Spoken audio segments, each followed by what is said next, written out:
Tricolor Editora Terra está no ar, o seu Resenha Express, a sua resenha de todos os dias. Eu sou o Quintela e você está no canal Resenha Tricolor 1902, o canal que não quer ser a sua voz, mas que quer dar voz a você, torcedor tricolor. Fica aí que está começando o seu Resenha Express.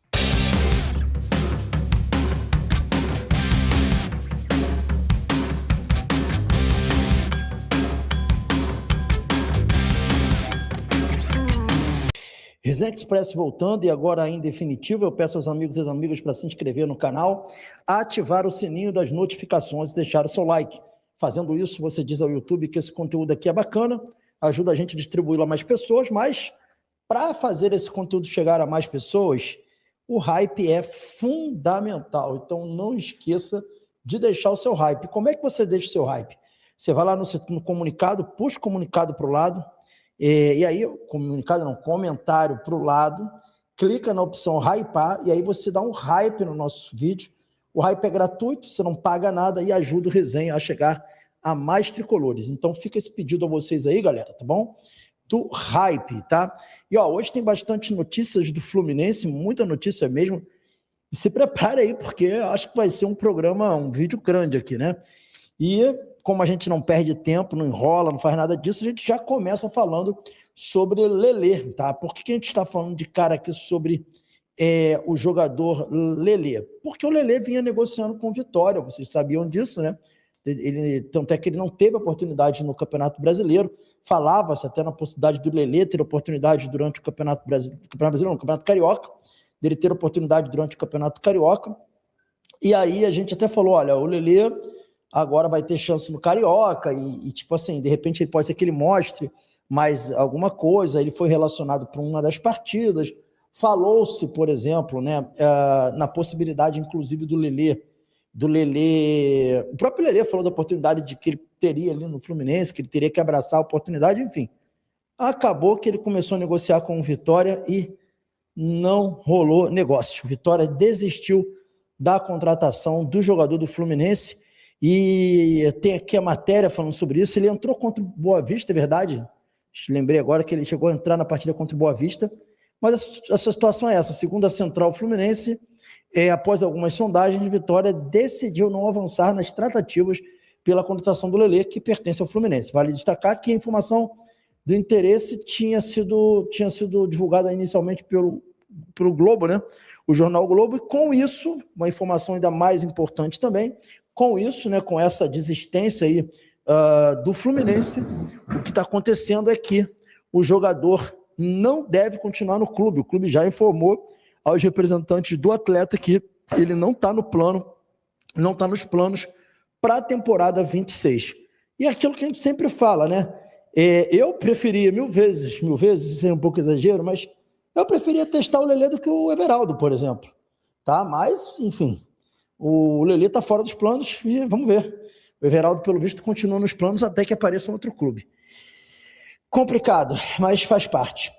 Dando sequência aqui, galera, a gente continua falando sobre o Fluminense e a gente traz aqui uma informação de atualização médica trazida pelo jornalista Vitor Lessa, tá? O Vitor Lessa, lá na página do X, né, onde ele dá bastante notícia também, ele trouxe a informação que Hércules e Soteldo devem voltar ao time no final da semana, né? O final de semana contra o Botafogo. Os dois estão em fase avançada de transição e possivelmente serão opções no banco de reserva contra o Botafogo. No entanto, apesar da evolução, a tendência é que não seja possível um retorno para a estreia no Campeonato Brasileiro quarta diante do Grêmio. Aí vai dizendo que aos poucos o Beldia vai tendo todo o elenco à disposição. Então, Hércules e Soteldo estão de volta para o clássico contra o Botafogo. Uma notícia boa aí demais, sobretudo considerando a situação do Hércules, né, que é um jogador vital aí para o Fluminense, jogador de muita importância para o Fluminense e que está voltando aí de contusão. Muito boa notícia. Essa aí foi uma notícia simplesmente excelente aí, que a gente poderia ter tido aí, uma ótima notícia. Galera, mais agora informação sobre o Fluminense, a gente traz aqui uma informação do portal Explosão Tricolor. O Explosão Tricolor trouxe aí uma informação sobre Everaldo, isso mesmo, e a informação chama a atenção, ó. Após Keno e Lavega, Coritiba tenta a contratação de mais atacantes do Fluminense. O Coritiba está doido para formar ali um time de bagres do Fluminense, né? E aí vem falando aqui, e detalhe, não é só Keno e Lavega, né? Eles também levaram o Thiago Santos, né? E aí vem falando que o Coritiba manteve no radar jogador do Fluminense, e um nome que foi sondado foi de Everaldo. Vai dizendo aqui que, apesar do interesse inicial, as conversas entre as diretorias não avançaram para um desfecho positivo nesse momento. Everaldo vive um cenário de indefinição no Fluminense, né? Embora houvesse expectativa de que o atleta deixasse o clube ao fim da temporada, ele permaneceu no elenco. O atacante representou normalmente na pré-temporada, sendo utilizado pela comissão técnica. Galera, na matéria só fala da sondagem, mas não entra em detalhes sobre essa contratação.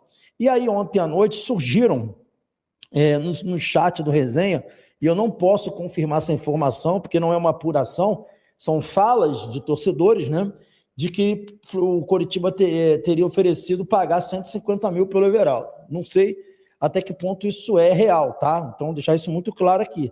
Se isso for verdade e o Fluminense não aceitou, para mim o Fluminense fez errado. Porque, assim, a merda já está feita. Não era para ter contratado o Everaldo pagando o que está pagando no Everaldo. Já que está pagando o que está pagando, então que viesse uma proposta de 150 mil para pagar o salário, o Fluminense pagar 450 mil de diferença, porque ameniza a merda.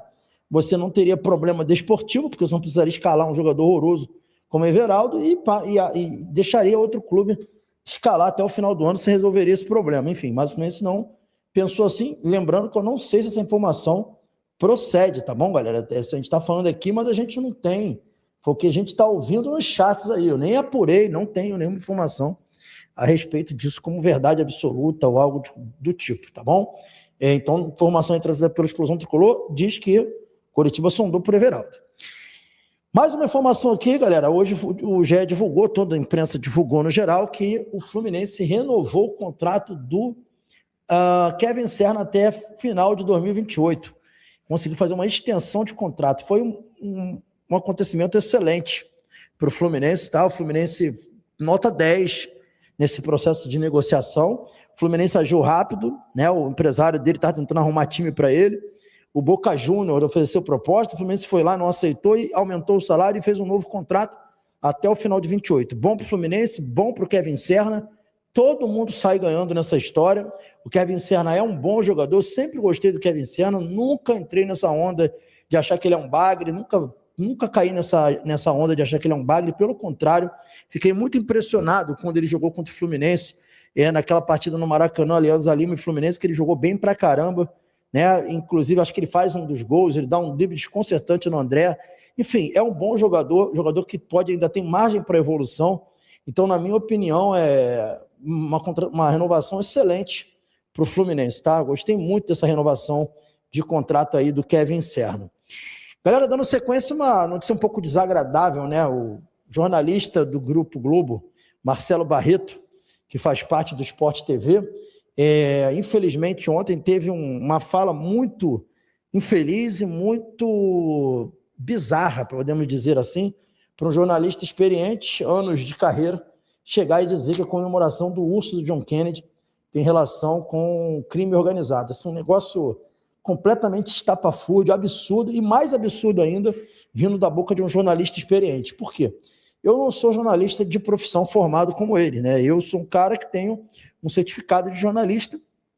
Eu, particularmente, não tenho nada contra, mas não me considero um jornalista. Até pretendo fazer uma pós-graduação em jornalismo.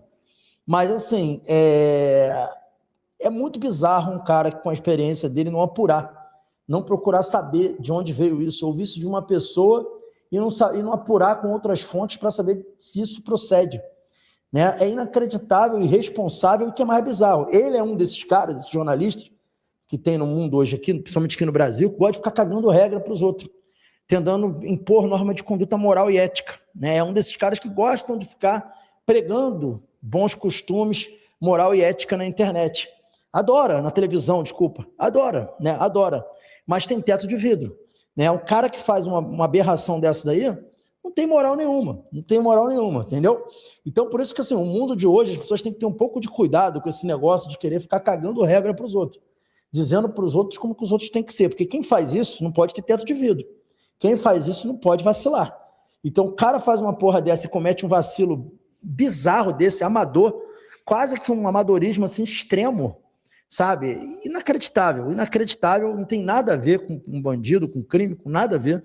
Realmente existia um traficante no Rio de Janeiro chamado Urso, mas o John Kennedy não tem conexão nenhuma com a brincadeira do Urso com isso. Nenhuma. Isso vem desde a base do Fluminense.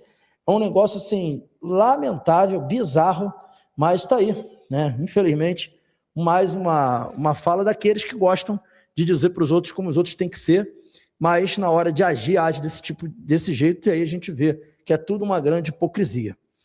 Para fechar o Resenha Expresso de hoje, galera, uma boa notícia: Savarino está regularizado tanto para o Campeonato Carioca quanto para o Campeonato Brasileiro. A gente vai ver aí a matéria do jornal O Dia que traz isso, né? Traz aí a informação de que o Savarino pode estrear pelo Fluminense. Está aí, ó. O jogador Savarino está liberado, galera. Está liberado. E agora a gente já pode pensar em como vamos utilizar o Savarino. Está aí, ó, a foto aí, ó. E a Jefferson Savarino está aí, ó, no contrato dele, contrato definitivo, né? Foi feito ontem. Vai até aí, início em 26, né? Tá aí, Savarino registrado no BID da CBF e no BIRA também do Campeonato Carioca. Está disponível agora a discutir em qual posição Savarino vai jogar. E você já sabe onde Savarino joga? Qual é a opinião de vocês aí? O que vocês dizem sobre Jefferson Savarino? Colocaria Savarino em qual posição? É uma discussão interessante. Agora, uma coisa certa, ele tem que jogar, né? Ele tem que jogar. Esse foi o Resenha Express, galera. Saudações tricolores, fiquem com Deus. Hoje tem resenha com a galera às 20 horas aqui no canal e nós vamos trazer aqui um amigo aqui para fazer a live com a gente e vamos conversar com vocês. Espero que vocês curtam a live de mais tarde. Um abraço para todo mundo aí, saudações tricolores. Fiquem ligados que o resenha tem conteúdo todos os dias. Valeu!